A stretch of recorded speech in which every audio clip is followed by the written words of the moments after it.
إن الحمد لله نحمده ونستعينه ونستغفره ونعوذ بالله من شرور أنفسنا ومن سيئات أعمالنا من يهده الله فلا مضل له ومن يضلل فلا هادي له وأشهد أن لا إله إلا الله وحده لا شريك له وأشهد أن محمدا عبده ورسوله يا أيها الذين آمنوا اتقوا الله حق تقاته ولا تموتن إلا وأنتم مسلمون يا أيها الناس اتقوا ربكم الذي خلقكم من نفس واحدة وخلق منها زوجها وبث منهما رجالا كثيرا ونساء واتقوا الله الذي تساءلون به والأرحام إن الله كان عليكم رقيبا يا أيها الذين آمنوا اتقوا الله وقولوا قولا سديدا يصلح لكم أعمالكم ويغفر لكم ذنوبكم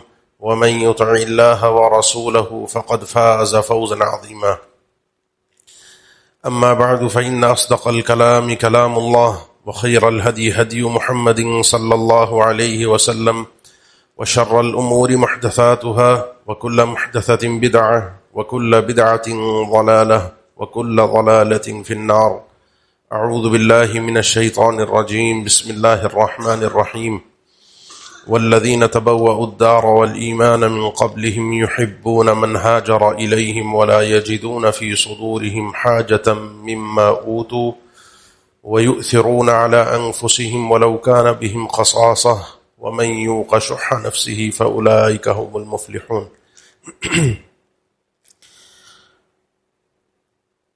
سورۃ الحشر کی اس آیت میں اللہ تعالیٰ نے مسلمانوں کے ایک خاص طبقے کا ذکر کیا ہے جن کو آج ہم انصار کے نام سے جانتے ہیں. ان کی ایک خوبی اللہ تعالیٰ نے بیان فرمائی ہے وَلَا يَجِدُونَ فِي صُدُورِهِمْ حَاجَةً مِّمَّا أُوتُوا. یہ اپنے اندر اپنے سینے میں کوئی تکلیف محسوس نہیں کرتے، ان کو کوئی پریشانی نہیں ہے. کس بات سے؟ اس بات سے کہ جو کچھ ان سے پہلے والوں کو اللہ تعالیٰ کی طرف سے دیا گیا ہے. ان سے پہلے جو لوگ ہیں وہ ہیں مہاجرین. مہاجرین کو ان پر ایک درجے کی فوقیت ہے، ہجرت کی، مکہ میں تکلیفیں برداشت کرنے کی، پہلے اسلام لانے کی. اس بنیاد پر ان کو انصار کے اوپر کئی ایک مقامات پر فوقیت دی گئی ہے، اور یہ اللہ تعالیٰ کا فضل ہے. اللہ تعالیٰ نے ان لوگوں کی تعریف بیان فرمائی کہ ان کو اس بات سے کوئی تکلیف نہیں ہے، ان کے دلوں کے حال، کیونکہ وہ اللہ ہی جانتا ہے کہ کس کے دل میں کیا ہے. ان کے دلوں کی کیفیت کو رب العالمین نے بتایا کہ ان کو کوئی پریشانی نہیں ہے کہ ان کو اللہ تعالیٰ نے کیا کیا فضائل دیے، کیا کیا انعامات سے نوازا، کوئی مسئلہ نہیں ہے ان کو. یہ قابل تعریف ایک عمل ہے کہ انسان اپنی زندگی میں اپنے آپ کے لیے، اپنے اوپر بھلا کرنے کے لیے، اپنے فائدے کے لیے انسان کسی سے جلنا چھوڑ دے، کسی کی نعمتوں پر، کسی کی کامیابی پر، کسی کے خوش ہونے پر اس کو اپنے اندر تکلیف محسوس نہ ہو. اس بات پر تھوڑی سی آج آپ کو بات سمجھانی ہے کہ تکلیف ہوتی کیوں ہے، تکلیف ہونے کے بعد ہم کرتے کیا ہیں، اس تکلیف اور پریشانی کا علاج کیا ہے، دونوں طرف سے، جو جل رہا ہے وہ بھی اور جس سے جلا جا رہا ہے وہ بھی. مسئلہ یہ ہے کہ ہم میں سے ہر شخص بڑا بننا چاہتا ہے. اس کا کبر، اس کی بڑائی اس کو اس امر پر مجبور کرتی ہے کہ جو اس سے بڑا نظر آ رہا ہے اس کو وہ برداشت نہیں کرتا. آدم علیہ السلام کے خلاف جو مسئلہ بنا ابلیس کا، وہ بنیاد جو ہے وہ آغاز کبر سے ہوا کہ انا خیر منہ خلقتنی من نار وخلقتہ من طین، میں اس سے بہتر ہوں. اس کبر کی بنیاد پر حسد پیدا ہوا کہ اس بندے کو کیوں اتنی اہمیت دی جا رہی ہے، حالانکہ فیصلہ اللہ کا ہے. وہ اس کو ہضم نہیں ہوا. بعض اوقات میرے طبیعت میں، میرے مزاج میں شہرت، بڑا منصب، جیسے آج کل کام کاج کے معاملات میں، کسی نوکری میں، کسی اور موقع پر کوئی الیکشن ہو رہے ہیں، کوئی کہیں کے معاملات ہیں، یہ سیٹ اس کو کیوں ملی ہے، یہ سیٹ پر کیوں بیٹھا ہے، اس سے دل میں کڑن ہوتی ہے، جلن ہوتی ہے کہ اس کو یہ مقام کیوں مل گیا. حالانکہ میں نے ابھی ذکر کیا کہ انصار کو یہ تکلیف نہیں ہوئی اور اللہ تعالیٰ نے اس چیز کی تعریف کی. بعض اوقات انسان کو یہ تکلیف ہوتی ہے، یہ جلن ہوتی ہے، اس کی وجوہات ہیں.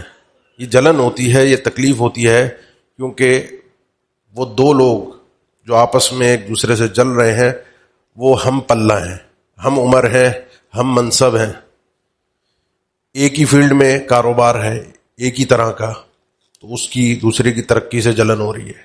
کلاس میں ایک دوسرے کے ساتھ پڑھتے ہیں، وہ فرسٹ آ رہا ہے، یہ سیکنڈ آ رہا ہے، یہ تکلیف ہو رہی ہے. بھائی بھائی ہیں، بہن بہن ہیں، اپنے بچوں میں ان کو اپنے مقابلے ہوتے ہیں کہ اس کو اچھے اسکول میں پڑھوانا ہے، اس کا بچہ اگر امریکہ پڑھنے گیا تو ہمارا بچہ بھی یورپ سے کسی چھوٹے ملک میں جانا نہیں چاہیے، اس کے رشتے اس کے بچوں کے اتنی اچھی جگہ پر ہوئے ہیں تو ہمارے رشتے بچوں کے ایسی کمتر جگہ پر کیوں ہوں، ان کے نہیں ہونے چاہیے.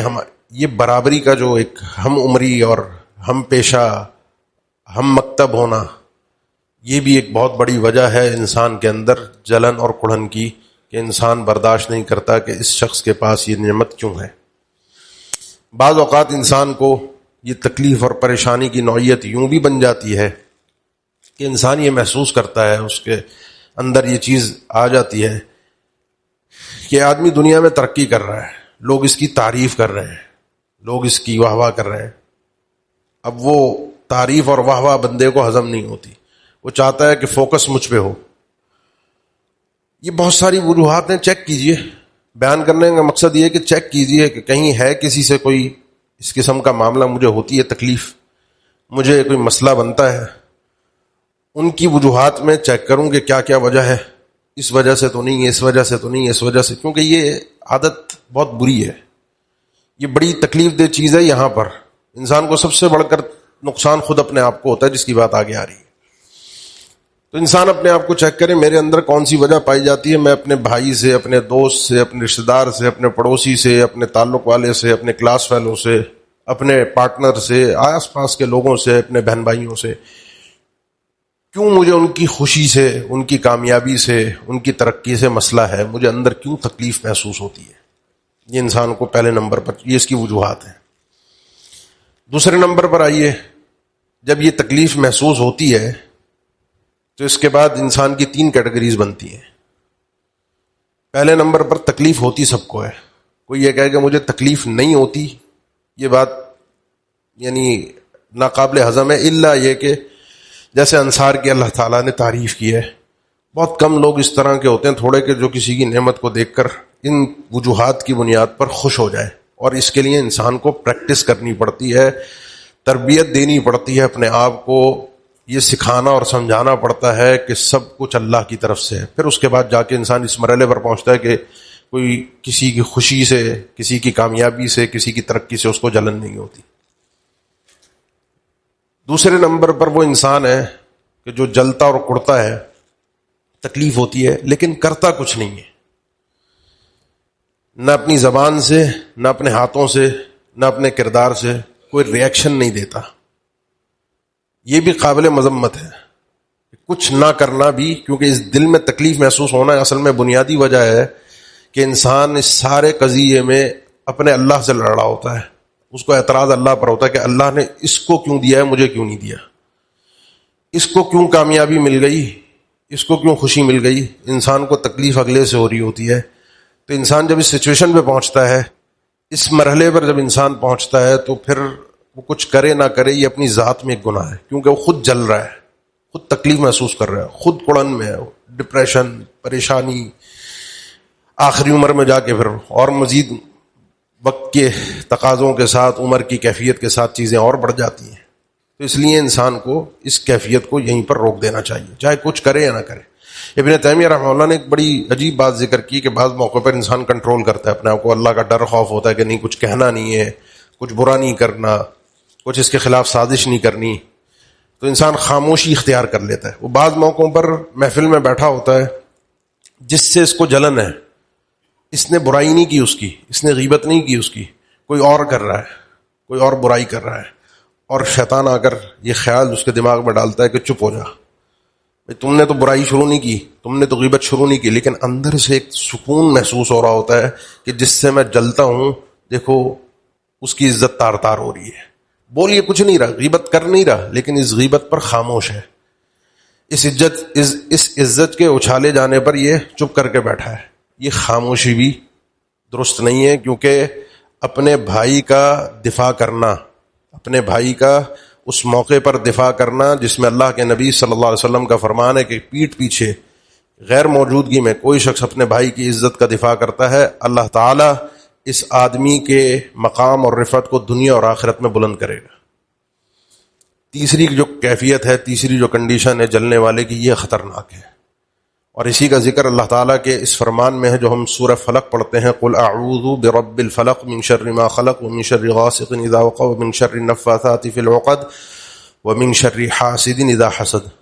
رب الفلق، میں پناہ مانگتا ہوں، پناہ میں آتا ہوں رب الفلق کی، کہ جس نے ہر چیز کو پیدا کیا ہے، جو صبح کو بھی پیدا کرنے والا ہے، صبح کا رب ہے، ہر چیز کا رب ہے۔ کن کن چیزوں سے تذکرہ ہے، اور آخر میں ایک خاص چیز کا تذکرہ ہوا ہے، حاسد کے شر سے، جب وہ حسد کرتا ہے، جب وہ حسد کرتا ہے، حسد پایا جاتا ہے، لیکن جب وہ حسد کرتا ہے، وہ اس کے کڑھن میں، اس تکلیف میں وہ کچھ کرتا ہے، وہ کچھ کیا کر سکتا ہے، وہ کچھ اپنی زبان سے بھی بہت کچھ کرتا ہے، اپنے ہاتھوں سے بھی بہت کچھ کرتا ہے۔ اس کا آغاز ہوتا ہے جو اسی صورت میں ہے، قل اعوذ برب الفلق من شر ما خلق ومن شر غاسق اذا وقب ومن شر النفاثات في العقد ومن شر حاسد اذا حسد، کہ ہر مخلوق کے شر سے اللہ سے پناہ مانگی گئی ہے، اللہ کی پناہ میں آیا گیا ہے۔ پھر اس کے بعد اللہ تعالیٰ نے ذکر ہے من شر غاسق اذا وقب، غاسق کے شر سے، ہر رات کے شر سے کہ جب وہ چھا جاتی ہے، ہر پھونک مارنے والیوں کے شر سے جب وہ گرہوں کے اندر پھونک مار کر جادو کرتی ہیں۔ یہ کوئی بھی پھونک مارنے والا جادوگر، بنیاد اس کی حسد ہے۔ حسد کی بنیاد پر انسان سب سے پہلے مرض میں جو کم سے کم ہے، وہ اس کا دل کڑتا ہے، خود اپنے آپ کو پریشانیوں میں، ٹینشن میں لاتا ہے، اگلے کی ناکامی کا متمنی رہتا ہے۔ دوسرے نمبر پر دل میں بغض پیدا ہوتا ہے جو کہ حرام ہے، دل کا یہ عمل ہے اور یہ حرام ہے، دشمنی پیدا ہونا۔ انسان تیسرے نمبر پر ظاہری طور پر ظلم اور زیادتی کرتا ہے، یہ بھی حرام ہے، کسی بھی ذریعے سے ظلم کرتا ہے، زبان کے ذریعے سے اس کی عزت پر کیچڑ اچھالتا ہے، اس کی غیبت کرتا ہے، اس کی برائی کرتا ہے، اس کو دوسری محفلوں میں نیچا دکھانے کی کوشش کرتا ہے، اس کا مذاق اڑاتا ہے۔ یہ ایک لمبی فہرست ہے گناہوں کی جو اس کی بنیاد یہ حسد ہے، اور اس سے پہلے کچھ حسد کی بنیادیں ہیں، یہ بڑی کڑی سے کڑی جڑی ہوئی ہوتی ہے جس کا ہمیں پتہ نہیں چل رہا ہوتا۔ یہ چلتا جاتا ہے، انسان کوشش میں لگا رہتا ہے اس کی برائیاں کرنے کے لیے، اس کے خلاف باتیں کرنے کے لیے، پھر اس میں جھوٹ بھی شامل ہوتا ہے، بالآخر یہ کام آگے بڑھتا ہے، رک نہیں رہا انسان کے اندر سے کڑن، تو وہ جادو پر آ جاتا ہے، ومن شر النفاثات فی العقد۔ اور بہت معذرت کے ساتھ لیکن اس بات کو سمجھیے گا، خواتین میں مرض بڑی شدت کے ساتھ پایا جاتا ہے۔ ہمارے آس پاس کے علاقوں کے گھرانوں کے متعلق سب سنتے رہتے ہیں، سب کو پتہ ہے کون کس آستانے پر جاتا ہے، کون کس بابا کے پاس جاتا ہے، کون کہاں سے تعویذ لے کر آتا ہے، شوہر کے خلاف، ساس کے خلاف، نند کے خلاف، کوئی ساس اپنی بہو کے خلاف۔ بنیاد حسد، بنیاد اگلے کو نیچا دکھانا۔ اس چکر میں کیا ہوا، ایمان ہاتھ سے گیا، کیونکہ جادوگر کا عموماً ایمان بچتا نہیں ہے۔ بہت کم صورتیں ہیں جس میں کوئی ایمان کے ساتھ اپنے جادو کرتے ہوئے اپنے ایمان کو بچا لیا ہے، ورنہ عموماً ایمان چلا جاتا ہے۔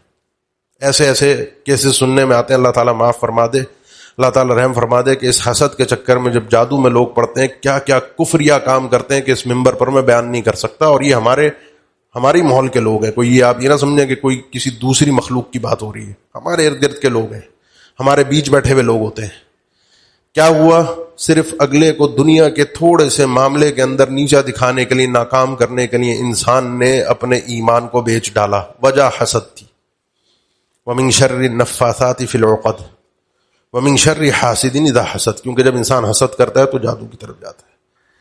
اور اس کا سب سے اینڈ مرحلہ آتا ہے کہ جہاں انسان پوری آب و تاب کے ساتھ اپنے آپ کو کھو بیٹھتا ہے، غرق ہو جاتا ہے حسد میں، بس نہیں چل رہا ہوتا اس کا، تو پھر وہ اپنا بس چلانے کے لیے اگلے شخص کو قتل کرنے پر بھی آ جاتا ہے، زندگی سے ختم کر دیتا ہے. جس میں ہم نے ایک قضیہ سورہ یوسف میں پڑھا، بھائیوں نے اپنے بھائی کے ساتھ کیا کیا، اور وجہ اس کی یہی حسد تھا. اپنے حساب سے تو مار آئے تھے، اپنے حساب سے تو وہ کنویں میں پھینک آئے تھے، وہ تو اللہ نے حفاظت فرمائی. آدم علیہ السلام کے 2 بیٹوں کا واقعہ، وَاتْلُ عَلَيْهِمْ نَبَأَ ابْنَيْ آدَمَ بِالْحَقِّ. ایک بھائی نے دوسرے بھائی کو قتل کر دیا. آج تک دنیا کے اندر یہ کام ایجاد ہی نہیں ہوا تھا، تصور میں نہیں تھا کہ یوں بھی کیا جا سکتا ہے. اس نے کر ڈالا. بنیاد حسد تھی، جلن تھی کہ یہ کیوں، اس کو یہ چیز کیوں مل گئی، مجھے کیوں نہیں ملی. یہ اینڈ ہے کہ حسد کے بعد انسان کہاں جاتا ہے. یہ تکلیف، یہ جلن، یہ کڑھن اس کو انسان کو کن جرائم تک لے کر جاتی ہے، کن بڑے بڑے جرائم میں مبتلا کرتی ہے. وجہ یہ ہوتی ہے اور اس کے پیچھے کچھ اور وجوہات ہوتی ہیں. آئیے آگے بڑھتے ہیں.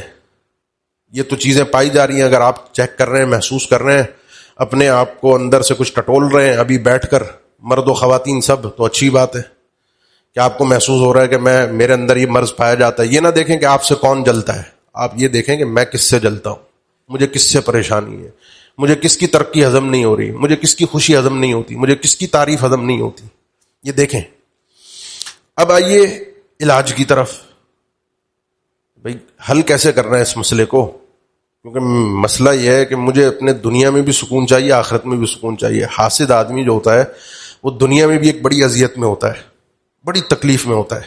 اسی لیے اگر محسود جو ہے، جس کے ساتھ حسد کیا جا رہا ہے، یہ آدمی اگر صبر کرے، حاسد کے حسد پر صبر کرے، کچھ جواب نہ دے، اس کو خاموش رہے، وہ دیکھ رہا ہے سامنے سے اس کو ذلیل کر رہا ہے، اس کے خلاف سازش کر رہا ہے، اس کو نیچے ایکس وائی زیڈ کچھ بھی کر رہا ہے، اور یہ اگلا صبر کر رہا ہے. یہ صبر کے اس کو 2 فائدے ہوں گے، ایک دنیا میں ایک آخرت میں. ایک دنیا میں حاسد ایسا جلے گا، ایسا جلتا رہے گا، ایسا جلتا رہے گا کہ اس کی آگ اس کو اپنے آپ کو جلا دے گی، یہ اس کی آگ اس کو مار دے گی. اور دوسرا مسئلہ یہ ہے کہ یہ آدمی چونکہ اب مظلوم بن گیا ہے، حاسد نے اس کے اوپر ظلم بہت کیا ہے، تو اللہ تعالیٰ نے قیامت کا دن رکھا ہی اسی لیے مالک یوم الدین کے، وہاں پر یہ ظلموں کا حساب تو ہونا ہی ہے، وہاں پر بہت کچھ ملے گا پھر. اس لیے محسود کو چاہیے، جس کے ساتھ حسد کیا جا رہا ہے، اگر حاسد وہ سمجھ میں آ رہا ہے چل رہا ہے، جواب نہ دے، پلٹ کے بات کر دی، آپ لڑ لیے، آپ نے جواب دے دیا، آپ نے اپنا قضیہ نپٹانے کی کوشش کی، مسئلہ حل کرنے کی کوشش کی، پھر آپ جانے اور وہ جانے، پھر رب کی رحمت اور کرم والا معاملہ پھر ختم ہو جاتا ہے، پھر ظالم کا معاملہ چل رہا ہوتا ہے. اس لیے اس کو چھوڑ دیں اس کی آگ میں. اگر میں اپنے اندر اس تکلیف کو محسوس کرتا ہوں، مجھے تکلیف ہو رہی ہے کہ میں دیکھتا ہوں لوگوں کو، یہ تو بنیادی طور پر جو کام، جو وجوہات میں نے ذکر کی ہیں، ان وجوہات پر غور کیجیے، ان وجوہات کو غور کر کے اپنے اندر سے ختم کرنے کی کوشش کیجیے. کہیں کبر نظر آتا ہے، کہیں آپس کا تعلق برابری والا معاملہ وہ نظر آتا ہے، کہیں پہ تعریف کا معاملہ، کہیں کچھ. یہ ساری وجوہات جو ذکر کیے، ان وجوہات پر فوکس کر کے اپنے ذہن میں ایک بات بٹھا لیجئے کہ میں اللہ کی تقدیر پر راضی ہوں. کیونکہ حاسد آدمی کا سب سے بڑا مسئلہ یہ ہے کہ وہ اللہ کی تقدیر پر ناراض ہوتا ہے، وہ اپنے رب سے لڑ رہا ہوتا ہے کہ اس کو کیوں دیا، ہمیں کیوں نہیں ملا. یہی مسئلہ بنا، یہ اتنا سنگین مسئلہ ہے کہ یہودی اپنے آپ کو مانتے ہیں کہ اب وہ جہنم میں جائیں گے، مانتے ہیں اس چیز کو. قل ان الموت الذی تفرون منہ فانہ ملاقیکم. تم اگر اللہ کے چاہیے فتمنوا الموت ان کنتم صادقین. بھائی اللہ کے تم اتنے قریبی ہو تو مرنے کی تمنا کرو. مرنے کی کبھی یہ تمنا نہیں کریں گے، کیونکہ ان کو پتہ ہے مرنے کے بعد انہوں نے کہاں جانا ہے. کیوں؟ کیونکہ اللہ کے نبی صلی اللہ علیہ وسلم پر ایمان نہیں لائے. آخری رسول آپ کو مانتے تھے، لیکن ایمان کیوں نہیں لائے؟ حسد کی وجہ سے. اس حسد نے ان کی دنیا کیا، ان کی آخرت تباہ کر دی. ان کو پتہ ہے، کنفرم ہے، یعرفونہ کما یعرفون ابناءہم. ان کے بڑے بڑے جانتے تھے کہ اللہ کے نبی صلی اللہ علیہ وسلم اللہ کے آخری سچے پیغمبر رسول ہیں، ساری نشانیاں آپ پر پوری اترتی ہیں. نہیں مان لائے. وجہ کیا تھی؟ ہمارے خاندان، ہماری قوم، ہمارے قبیلہ بنی اسرائیل سے نہیں ہے، یہ عرب میں بنی اسماعیل میں کیوں آئے ہیں. اور یہ چیز ان کو ایسی تکلیف دیتی ہے، ایسی تکلیف دیتی ہے، آج تک دیتی ہے، آج تک یہ چیز تکلیف دیتی ہے کہ آپ تصور نہیں کر سکتے. انسان سب سے پہلے یہ کام کرے، اپنے آپ کو دماغی طور پر، یقینی طور پر اپنے دل کو اللہ کی تقدیر پر راضی ہونے پر مطمئن کرے کہ میں راضی ہوں اللہ کی اس تقسیم پر۔ اللہ کا فضل ہے، جس کو چاہے دے۔ نحن قسمنا بینہم معیشتہم فی الحیاۃ الدنیا ورفعنا بعضهم فوق بعض درجات لیتخذ بعضهم بعضا سخریہ۔ جس کو اللہ نے جو دیا ہے، کسی کو گاڑیاں دی ہیں، گھر دیا ہے، کسی کے اچھے بچے ہیں، اولاد نیک ہے، اس کی شادیاں اچھی ہو رہی ہیں، جلدی ہو رہی ہیں، وہ اچھی ترقی کر رہا ہے دنیا میں، اچھی بات ہے، کرتا رہے، اللہ کا فضل ہے، اللہ مجھے بھی دے دے۔ بس اللہ من فضلی، اللہ سے اس کا فضل مانگتے رہا کرو۔ اللہ سے مانگنے میں دنیا بھی اللہ سے مانگی جاتی ہے، آخرت بھی، لیکن کسی کی جلن میں نہیں۔ دوسرا معاملہ یہ کرنا ہے کہ جو کام حاسد حسد میں آ کر کرتا ہے، وہ کام میں نے اپنے آپ کو حسد سے روکنے کے لیے کرنے ہیں۔ حاسد حسد میں آ کر کیا کرتا ہے؟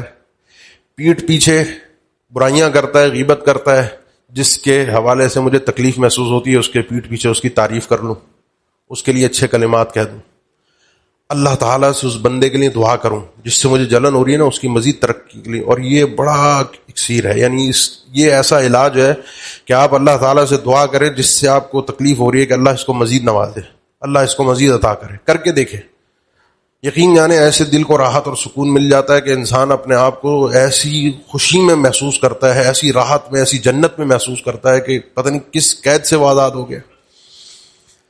اور تیسرا کام کہ چونکہ حاسد آدمی جس سے حسد کرتا ہے اس کو تکلیفیں پہنچانے کی کوشش کرتا ہے، جادو کرتا ہے، اس کے منہ پہ اس کو ذلیل کرتا ہے، اس کی برائیاں اس کے منہ پہ کرتا ہے، اس کو قتل کرنے کی کوشش کرتا ہے، تو اس کے بدلے میں جس سے تکلیف محسوس ہو اس کے ساتھ مزید احسانات کیے جائیں، مزید اس کے اوپر انعامات کیے جائیں، مزید اس کے ساتھ تعلق رکھا جائے، اس کو اس کی خوبیاں بیان کی جائیں، اس کو تحفے تحائف دیے جائیں، اس کو ہدیے دیے جائیں، تاکہ کیوں پہلا مسئلہ اللہ میرے دل کو سکون دے دے، اس مرض سے میں بچ جاؤں، کیونکہ میری دنیا اور آخرت کی عافیت اس میں ہے کہ میں اس مرض سے بچ جاؤں۔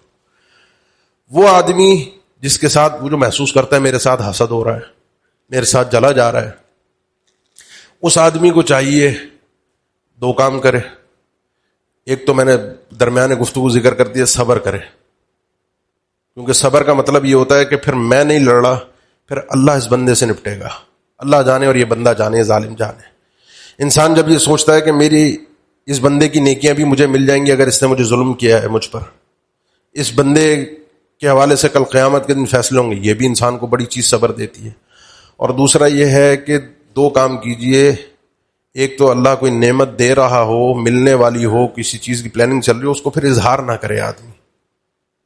سیدنا یوسف علیہ السلام نے بھی اپنے بیٹے سے ہی کہا تھا، یعقوب علیہ السلام نے اپنے بیٹے یوسف علیہ السلام سے ہی کہا تھا، یا بنی لا تقصص رؤیاک علی اخوتک فیکیدوا لک کیدا۔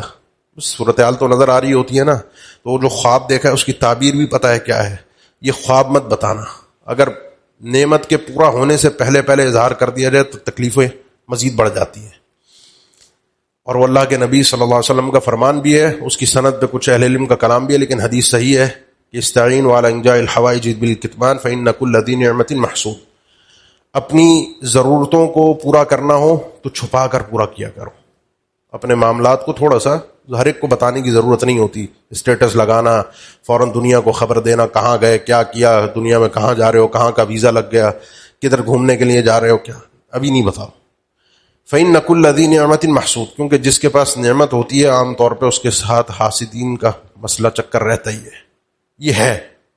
لیکن جب نعمت مل جائے، اللہ کی عطا ہو جائے، آ گئی، بچے کا رشتہ ہو گیا، کوئی اللہ نے کوئی کامیابی دے دی، کوئی اچھی چیز مل گئی، کوئی ہو گیا، تو وَأَمَّا بِنِعْمَةِ رَبِّكَ فَحَدِّثْ، پھر اللہ کی جب نعمت آ جائے تو پھر اس کا اظہار بھی ہونا چاہیے۔ انسان کو اپنے آپ کو اس طرح نہیں رکھنا چاہیے کہ اللہ کی نعمتوں کو چھپا کر رکھے۔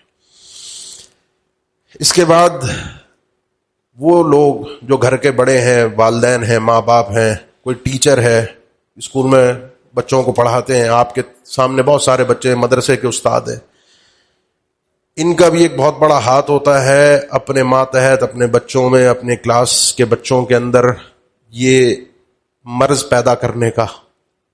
شیطان تو لگا ہوا ہے، لیکن ہمارا جو رویہ ہوتا ہے بعض بچوں کے ساتھ اچھا، بعض بیٹوں کے ساتھ اچھا، بعض بیٹیوں کے ساتھ اچھا، بعض کے ساتھ نہیں، تو اس کا حتمی نتیجہ نکلتا ہے کہ بچوں کے درمیان یہ چیز پیدا ہو جاتی ہے۔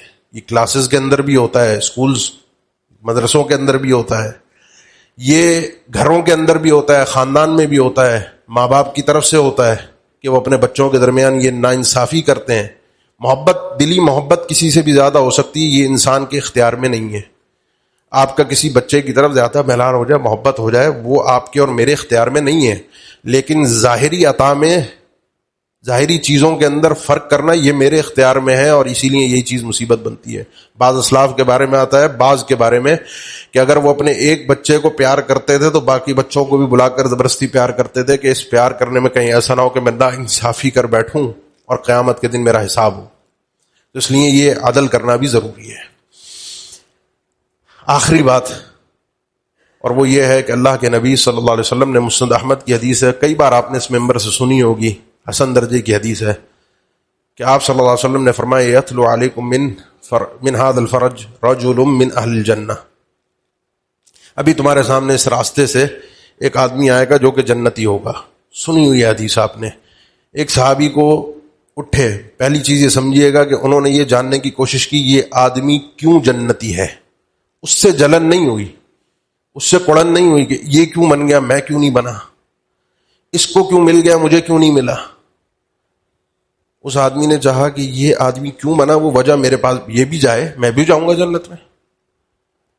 تو اس کے لیے کوشش کی. پھر آپ جانتے ہیں وہ 3 دن اس بندے کے ساتھ رہا. 3 دن کے بعد جب آخر میں حد تکار کر کہا بھائی وہی نمازیں، وہی سب کچھ، ساری چیزیں وہی ہے، جنتی کیوں ہو، یہ سمجھ میں بات نہیں آئی.